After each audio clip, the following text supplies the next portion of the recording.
Start हुआ था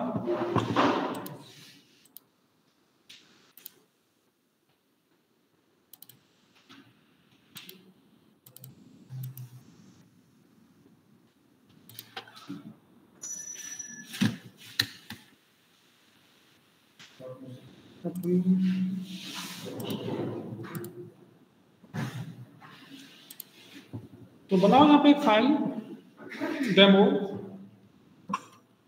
.js। तो कल हमने फंक्शन बताया था क्या काम करता है। यहाँ पे नोड स्पेस फाइल का नाम है demo.js।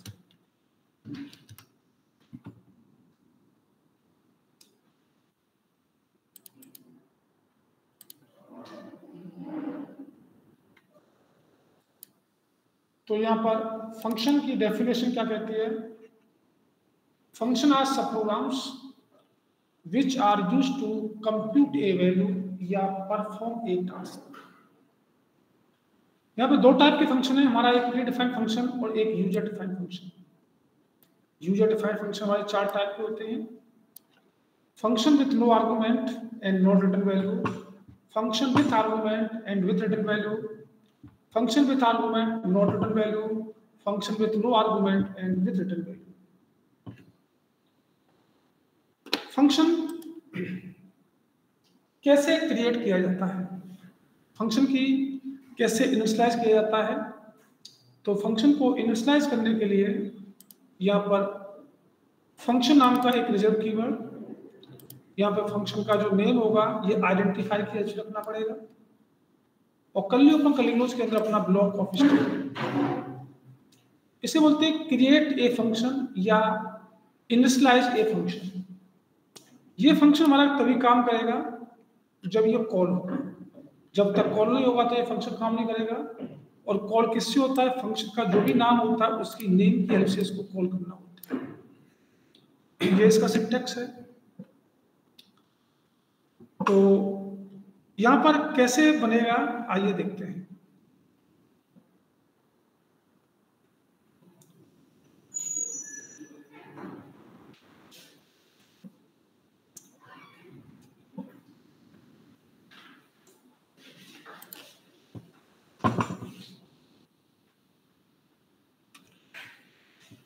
तो यहां पर फंक्शन बनाने के लिए आपको एक फंक्शन नाम का कीवर्ड फंक्शन,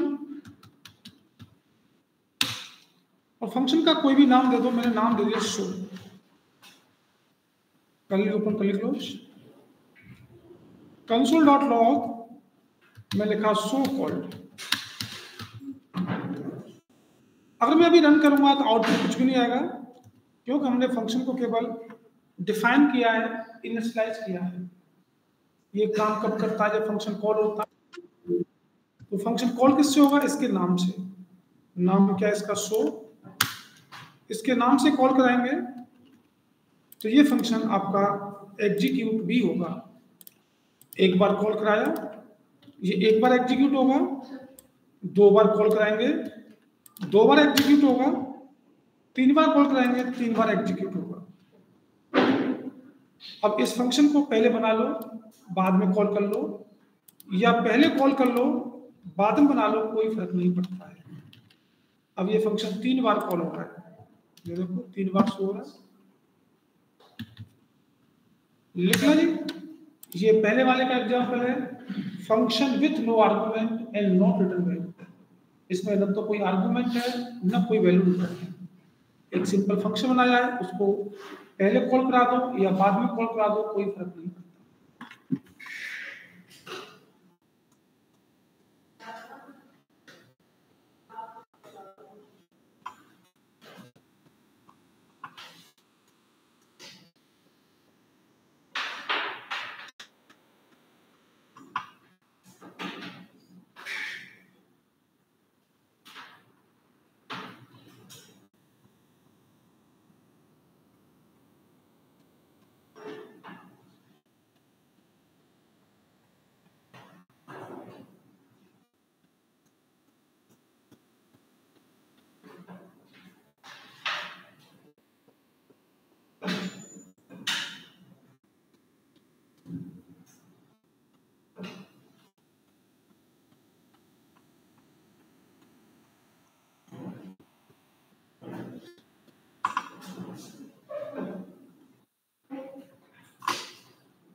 अब हमें यहाँ पर एक और फंक्शन बनाना है, बनाइए। फंक्शन का कोई भी नाम दीजिए। फंक्शन का नाम दिया मैंने डिस्प्ले। जब फंक्शन क्रिएट करते हैं तो यहाँ पर जो वेरिएबल पास होते हैं इनको बोलते हैं पैरामीटर। यहाँ पर ए और बी हमारे दो पैरामीटर हैं। Console dot log display call, और मुझे ए और बी की वैल्यू को प्रिंट करना है। अब ये वैल्यू कहाँ से देनी पड़ेगी? जहाँ से फंक्शन कॉल होगा। मैंने फंक्शन को कॉल कराया। कॉल कराते समय यहाँ पे जो वैल्यू दे रहे हैं इनको बोलते हैं आर्गूमेंट। ये 10 और 30 हमारे आर्गूमेंट हैं। जब ये कॉल होगा 10 जाएगा ए में, 30 जाएगा बी में, और डिस्प्ले 10 30 प्रिंट हो रहे होंगे। मैंने सेकंड टाइम कॉल कराया। सेकंड टाइम कॉल कराया तो मैंने यहाँ पर कुछ डिफरेंट वैल्यू दे दी, 70, 80। सेकंड टाइम कॉल होगा तो 70 जाएगा ए में और 80 जाएगा बी में, तो ये दोनों वैल्यू भी प्रिंट हो रही होंगी। ये दूसरे का एग्जांपल है, function with argument and not return value. इसमें हमारे आर्गूमेंट पास हो रहे हैं लेकिन वैल्यू रिटर्न नहीं हुई।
मैंने आपको बोला कि ये मेरे क्या हैं, आर्गूमेंट्स।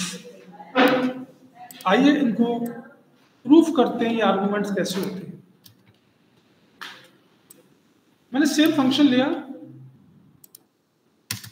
और यहां पर मैंने ए और बी यहाँ पर कुछ आर्गूमेंट्स की वैल्यू ज़्यादा डाल दी, 50, 80, 90, 120।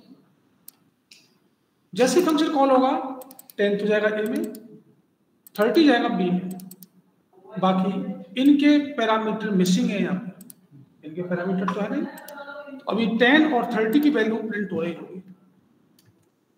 और मैंने कहा था कि ये मेरे आर्गूमेंट्स होते हैं।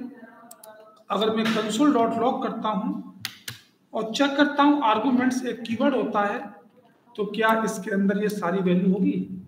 तो इसके अंदर ये सारी वैल्यू एज ए ऑब्जेक्ट आ रही होगी। 0 की का नाम 10 वैल्यू, 1 की का नाम 30 वैल्यू, तो सभी का कलेक्शन आ रहा है। तो जब का सबका कलेक्शन आ गया तो आप जो मिसिंग पैरामीटर उनको गेट कर सकते हो। कंसोल डॉट लॉग, मैंने कहा आर्गूमेंट्स, आर्गूमेंट्स में कौन सा 0, 1, 2 वाला आ जाए, कॉमा आर्गूमेंट्स 3 वाला आ जाए, कॉमा आर्गूमेंट्स 4 वाला आ जाए। तो देखो सारे के सारे यहाँ पर आ रहे होंगे, आ रहे हैं सारे उठ के। तो यहाँ पर क्या है, इसलिए इनको आर्गूमेंट्स कहते हैं। इनके अंदर पूरा का पूरा ऑब्जेक्ट फॉर्मेट में कलेक्शन है, तो उसकी की डालते जाइएगा, वैल्यू उठते जाइए, लिख लेंगे।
हो गया। आगे हमारा रेस्ट पैरामीटर। रेस्ट पैरामीटर कैसे बनाते हैं थोड़ा ध्यान देना। फंक्शन, और इस फंक्शन का नाम किया मैंने फन।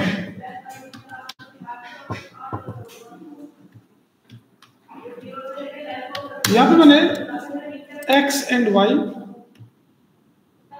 दो पैरामीटर लिए और कंसोल डॉट लॉग में कहा मैंने x, y दोनों की वैल्यू प्रिंट हो जाए। इसको कॉल कराया, फन को कॉल कराया और यहाँ पर डाल दिया 10, 20, 30, 40, 50, 60। जैसे कॉल होगा 10 जाएगा x में, 20 जाएगा y में, और मुझे एक रेस्ट पैरामीटर बनाना है, कॉमा लगाएंगे। रेस्ट पैरामीटर हमेशा 3 डॉट से बनेगा, ध्यान रखना 3 डॉट, और वेरिएबल का नाम कुछ भी रख दो, रेस्ट ही रख दिया। इसका फायदा क्या है, x तो एक मतलब 10 तो x में जाएगा, 20 y में जाएगा, और जो बचे हुए आर्गुमेंट्स हैं वो आपके रेस्ट के अंदर होंगे। चेक करते हैं, कंसोल डॉट लॉग और रेस्ट, तो बचे हुए का कलेक्शन एज ए एरे आ रहा होगा। 30, 40, 50, 60 एरे फॉर्मेट में आया है, और जब एरे फॉर्मेट में आया है तो आप यहाँ पर इंडेक्सिंग देते हुए ईच को गेट कर सकते हैं। पहला वाला गेट करना है 0 index, comma rest 1 index, comma rest 2 index, comma rest 3 index. सारे अलग अलग उठ के आ रहे हैं, उठ के आ रहे हैं। अब आपसे कोई पूछे आर्गुमेंट्स और रेस्ट पैरामीटर में अंतर क्या है। आर्गुमेंट्स में टोटल कलेक्शन होता है ऑब्जेक्ट फॉर्मेट में, और रेस्ट में बचे हुए का कलेक्शन होता है एक एरे फॉर्मेट में। यही अंतर है दोनों। लेकिन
चले आगे।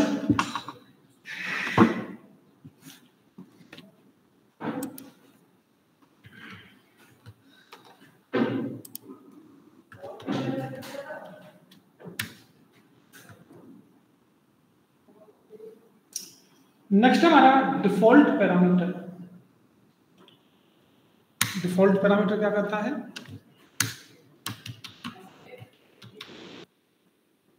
यहां पर एक फंक्शन बनाओ, फंक्शन माई डाटा, और यहां पर मैंने कुछ पैरामीटर दिए a, b, c is equal to 50। यहां पर c की वैल्यू को मैंने डिफॉल्ट बना दिया है, c इज इक्वल टू 50 है। Console dot log a plus b plus c, तीनों की वैल्यू मुझे ऐड करनी है। कॉल कराया माई डाटा, और कॉल कराते समय मुझे a और b की वैल्यू पास करनी होगी। 10, 20, ये कॉल हुआ 10 जाएगा a में, 20 जाएगा b में, और c is equal to 50 default बना हुआ है। तीनों की वैल्यू ऐड होकर आगे होगी। मैंने दोबारा कॉल कराया माई डाटा, और दोबारा मैंने तीनों की वैल्यू दे दी। तो ये क्या करेगा? 20 जाएगा a में, 30 जाएगा b में, c की वैल्यू ओवरराइड हो जाएगी किससे? 70 से। अब c की वैल्यू 70 होगी, अब c की वैल्यू 50 नहीं होगी। तो ये 50 कौन सी कंडीशन में मिलेगा? जब आपने कॉल कराया, कॉल कराते समय अगर आपने c की वैल्यू पास नहीं की है, वो डिफॉल्ट को लेगा, और पास कर रखी है तो डिफॉल्ट वैल्यू आपकी न्यू वैल्यू से ओवरराइड हो जाएगी। यही हमारा डिफॉल्ट पैरामीटर।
ठीक है, हो गया?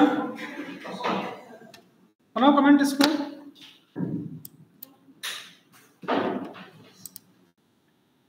और अभी तक हम क्या कर रहे हैं? अभी तक हम वैल्यू इस फंक्शन के कर्ली के अंदर प्रिंट कराते जा रहे हैं। अब हमें वैल्यू को रिटर्न करना है। मैंने एक फंक्शन बनाया, फंक्शन का नाम कर दिया शो, और यहां पर x, y दो पैरामीटर दिए। मैंने इन दोनों की वैल्यू को रिटर्न कराया x मल्टीप्लाई y, दोनों की वैल्यू मल्टीप्लाई हो, और मल्टीप्लाई होने के बाद रिटर्न हो, ठीक है। और यहाँ से मुझे अब इसको कॉल करने के दो तरीके, या तो कंसोल डॉट लॉग यही कर दो और 100 में दो वैल्यू डाल दो 10,20। एक तो ये तरीका आपका यहीं पे प्रिंट हो जाएगा, मतलब ये रिटर्न होकर यहाँ पे कंसोल हो रहा है तो यहीं पे आ गया। या दूसरा तरीका भाई मुझे कॉल करना है, सो इसमें वैल्यू दी मैंने 60,90। अब ये 60 जाएगा x में, 90 जाएगा y में, दोनों वैल्यू मल्टीप्लाई हुई। रिटर्न होने के बाद किसी एक नए वेरिएबल में गेट करनी होगी वैल्यू। ये रिटर्न होकर कहाँ पे आ गई, रिजल्ट नाम के वेरिएबल में। अब इस रिजल्ट को जहां प्रिंट करेंगे वहां पर उस फंक्शन की फंक्शनलिटी उठ के आ गई होगी। चेक करो आ रही है। तो ये तीसरे वाले का एग्जांपल है function with argument and with return value. इसमें आर्गुमेंट भी पास हो रहे हैं और वैल्यू रिटर्न भी हो रही है।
ठीक है। एक और है फंक्शन जिसमें हमें आर्गुमेंट पास नहीं कर ले, लेकिन वैल्यू को रिटर्न करना है। फंक्शन का नाम किया डाटा और यहां से रिटर्न किया एक टेक्स्ट मैसेज, हेलो यूजर्स। एक टेक्स्ट मैसेज रिटर्न कराया, let result is equal to, function का नाम क्या है, डाटा। डाटा कॉल हुआ, कॉल होने के बाद वैल्यू रिटर्न होकर आ गई रिजल्ट नाम के वेरिएबल में। कंसोल डॉट लॉग करो रिजल्ट को, तो ये पूरा टेक्स्ट मैसेज रिटर्न होकर रिजल्ट में आ चुका होगा। इसमें आर्गुमेंट या पैरामीटर पास नहीं है, केवल वैल्यू रिटर्न हो रही है, वही किया है। देखिए ये चौथा वाला है function with no argument and with return value.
ठीक है जी। अब इसमें आता है वेरिएबल स्कोप। यहां पर हमें वेरिएबल के स्कोप बताने हैं। जावास्क्रिप्ट में वेरिएबल के स्कोप जो होते हैं दो टाइप के होते हैं, एक लोकल और एक ग्लोबल। कैसे, आइए देखते हैं, थोड़ा ध्यान देना। मैंने अब एक फंक्शन बताया और फंक्शन का नाम कर दिया मैंने शो, और इस शो को मैंने कॉल करा दिया। फंक्शन के अंदर जो आप वेरिएबल बनाते हैं उस वेरिएबल का नाम होता है लोकल। फंक्शन के अंदर जो वेरिएबल डिक्लेयर होता है, इनिशियलाइज होता है, उसका नाम क्या है, लोकल। इसका स्कोप फंक्शन के अंदर है तो अंदर तो मिलेगा ही मिलेगा, चेक कीजिए अंदर मिल रहा होगा। क्या इसका स्कोप फंक्शन के बाहर भी होता है? क्या ये फंक्शन के बाहर मिल सकता है? बिल्कुल नहीं मिलेगा। तो जो लोकल वेरिएबल होता है उसका स्कोप केवल और केवल फंक्शन के इनसाइड होता है, फंक्शन के आउटसाइड नहीं होता। फंक्शन के बाहर जो वेरिएबल बनाते हैं उसका नाम होता है ग्लोबल। जो फंक्शन के बाहर वेरिएबल होता है उसका कैसा होता है, वो ग्लोबल। बाहर है तो बाहर तो मिलना ही मिलना है, कंसोल डॉट लॉग बी। बाहर है तो बाहर तो इसका स्कोप है ही। क्या इसका स्कोप इनसाइड भी है? क्या कंसोल डॉट लॉग में बी की वैल्यू इनसाइड मिलेगी? बिल्कुल मिलेगी। तो ग्लोबल वेरिएबल का जो स्कोप होता है वो फंक्शन के इनसाइड और फंक्शन के आउटसाइड, जबकि लोकल वेरिएबल का जो स्कोप होता है वो केवल फंक्शन के इनसाइड ही होता है, आउटसाइड नहीं होता है। लिख लें।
ठीक है।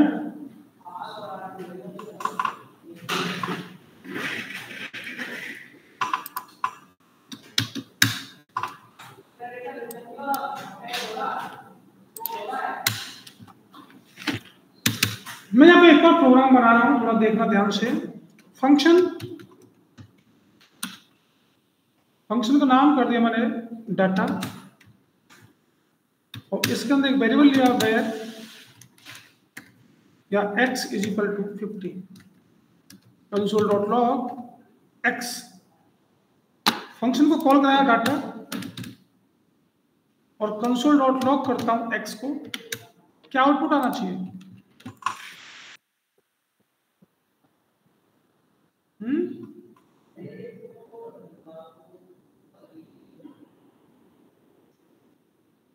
क्या आउटपुट आना चाहिए? एक बार, दो बार? देखो जी, ऐसा है, बिल्कुल मैंने बताया ही था कि फंक्शन के अंदर जो वेरिएबल होता है वो लोकल होता है, लेकिन अगर आपने वेरिएबल के साथ न तो लेट लगाया, न वेल लगाया, न कॉन्स्ट लगाया, वो वेरिएबल आपका ग्लोबल वेरिएबल माना जाता है। और ग्लोबल का स्कोप फंक्शन के इनसाइड और आउटसाइड होता है। अगर आप यहाँ पे लेट या वेल लगा देंगे तो ये लोकल कहा जाएगा, और लोकल का स्कोप केवल फंक्शन के इनसाइड ही होगा, आउटसाइड नहीं होगा।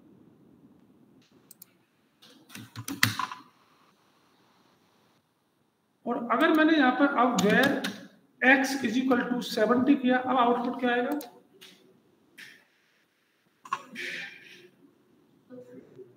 70 आएगा। आउटपुट क्या आएगा? 70 आएगा सर, लेटेस्ट वैल्यू। पहले उसने x की वैल्यू को 70 रीड किया, फंक्शन कॉल हुआ। अब x की वैल्यू 50 से ओवरराइड हो गई, या 50 प्रिंट होगा, x की वैल्यू 50 ओवरराइड की है, ऑलरेडी 50 ही प्रिंट है, तो दोनों जगह 50 ही प्रिंट होगा। जो ओवरराइड कर रहा है, दोनों ग्लोबल बन गए, ओवरराइड कर रहा है।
ठीक है जी। इसमें एक स्कोप और आता है, उसका नाम लिखो ब्लॉक स्कोप। इसमें एक स्कोप और होता है ब्लॉक स्कोप। ये तो लोकल और ग्लोबल हो गए। लिखिए ब्लॉक स्कोप।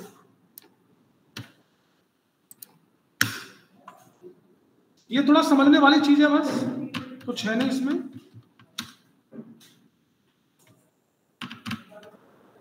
ब्लॉक स्कोप क्या करता है, अगर फंक्शन के अंदर या फंक्शन के बाहर जो भी वेरिएबल आप डिक्लेयर कर रहे हैं, अगर वो वेर कीवर्ड से डिक्लेयर हैं, चाहे वो लोकल वेरिएबल हो चाहे वो ग्लोबल वेरिएबल हो, अगर वो वेर कीवर्ड से डिक्लेयर है तो उनमें ब्लॉक स्कोप नहीं है। और अगर ये लेट या कॉन्स्ट से डिक्लेयर हैं तो इनमें ब्लॉक स्कोप है। जब आप लोकल वेरिएबल को या ग्लोबल वेरिएबल को वेर कीवर्ड से डिक्लेयर करते हैं तो उनमें ब्लॉक स्कोप नहीं होता है। तो अगर आप लेट या कॉस्ट कीवर्ड से डिक्लेयर करते हैं तो उनमें ब्लॉक स्कोप होता है। लिख लें इस चीज को, ये पूछ लेते कभी होता नहीं होता है। मैंने बताया था वेर कीवर्ड का एक स्कोप का है, एक केवल एक ब्लॉक तो होता है ना, तभी तो उसका नाम है ब्लॉक स्कोप। एक ब्लॉक में होगा, ब्लॉक के बाहर नहीं होता है। तो कहने का मीन्स ये हुआ, अगर वेर का है तो ब्लॉक स्कोप नहीं है, लेट कॉन्स्ट का है तो ब्लॉक स्कोप है।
अब यहाँ पर हमारे कुछ फंक्शन और हैं। अब तक जितने भी फंक्शन बने हैं, इन फंक्शनों को पहले बना लो, बाद में कॉल कर लो, पहले कॉल कर लो, बाद में बना लो, कोई फर्क नहीं पड़ता। अब मैं जो फंक्शन बताने जा रहा हूं, पहले वो बनेंगे ही, पहले कॉल नहीं हो सकते, और बाद में कॉल होंगे। तो पहले फंक्शन का नाम है फंक्शन एक्सप्रेशन। लिखें, फंक्शन एक्सप्रेशन नाम है फंक्शन का। और फंक्शन एक्सप्रेशन की डेफिनेशन क्या कहती है, सुनिएगा।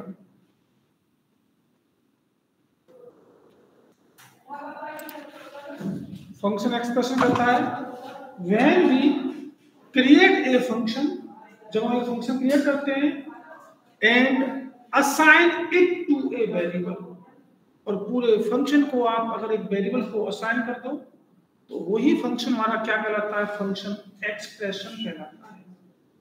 फंक्शन एक्सप्रेशन में आप चाहे वैल्यू पास कर सकते हैं, आप चाहे वैल्यू रिटर्न करा सकते हैं, सारा काम कर सकते हैं जो हमने अभी तक किया है। बस इसमें क्या होगा, पूरा का पूरा फंक्शन एक वेरिएबल में असाइन होगा। इसका नाम फंक्शन एक्सप्रेशन है। कैसे, आइए देखते हैं। मैंने अब एक फंक्शन बनाया और इस फंक्शन का नाम कर दिया माई डाटा। console.log data called. मैंने बताया पूरे फंक्शन को आपको एक वेरिएबल में असाइन करना है। तो लेट रिजल्ट बन गया फंक्शन एक्सप्रेशन। ये पूरा का पूरा फंक्शन एक वेरिएबल में असाइन होता है, और जिस वेरिएबल में असाइन है उसी वेरिएबल से ये कॉल होगा। अब फंक्शन के नेम से कॉल नहीं होगा। एक बार कॉल कराया, एक बार रिजल्ट आ रहा होगा, और इस फंक्शन को आप पहले कॉल नहीं करा सकते। ये देखो, पहले कॉल नहीं हो सकता, एरर दे देगा तुरंत। कॉल हमेशा बाद में ही होगा, और जितनी बार कॉल कराएंगे उतनी बार ये एग्जीक्यूट होता रहेगा। हो रहा है, इसी को फंक्शन एक्सप्रेशन कहा गया है।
क्या इसके अंदर हम कोई वैल्यू पास कर सकते हैं? बिल्कुल कर सकते हैं, वही तरीका रहेगा।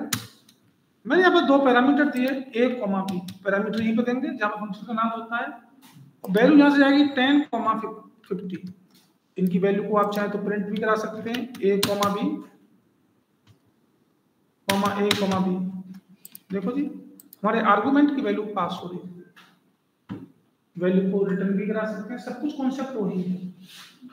बस यहाँ पे क्या है कि इस फंक्शन को आपको एक वेरिएबल में असाइन करना है, ठीक है। इसी का नाम है फंक्शन एक्सप्रेशन।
ठीक है भाई, आज इतना ही करेंगे, इसको कंटिन्यू करेंगे नेक्स्ट क्लास में।